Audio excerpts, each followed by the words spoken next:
Qual que é a estrutura de uma petição inicial que eu entendo ser básica, ou seja, aquela estrutura que funciona para grande parte das demandas judiciais?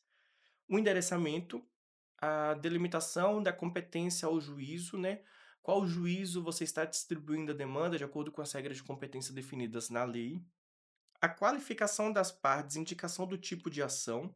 É evidente que se é um procedimento comum, você não tem a obrigação de denominar, né, de dar nome ao processo. Ah, uma ação de compensação por danos morais. Você pode falar que é uma ação pela via ordinária, uma ação pelo procedimento comum, por exemplo.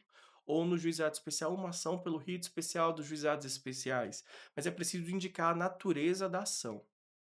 Requerimento de gratuidade, eu sempre consto antes, porque é um requerimento que não guarda relação com o mérito da demanda em si, então eu mato, entre aspas, essas questões antes de se adentrar ao mérito da situação.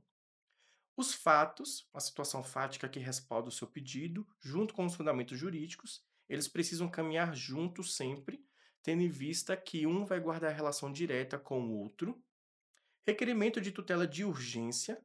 Muita gente consta requerimento de tutela de urgência antes de se adentrar ao mérito.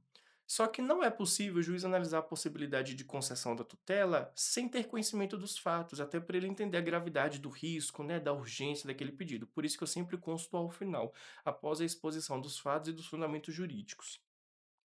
Requerimento de inversão do ônus probatório, porque não há casos eh, 100% uníssonos de que é sempre relação de consumo. Há casos nos quais não é relação de consumo, mas ainda assim deve-se fazer inversão do ônus probatório, lá na regra do parágrafo único do artigo 373 do CPC. Nesses casos, nos quais não há uma relação de consumo, mas há necessidade de inversão, eu sempre consto um tópico fundamentando ao juiz a dificuldade probatória de uma das partes e a facilidade da outra, a fim de fundamentar esse requerimento de inversão do ônus probatório. Pedidos, e aí é importante você saber as regras de estruturação dos seus pedidos. Requerimentos, a parte dos requerimentos eu incluo provas a serem produzidas, eu geralmente não faço um tópico próprio para isso, até porque haverá uma fase futura de especificação de provas, mas eu menciono as provas seguindo lá as regras do 319 do CPC.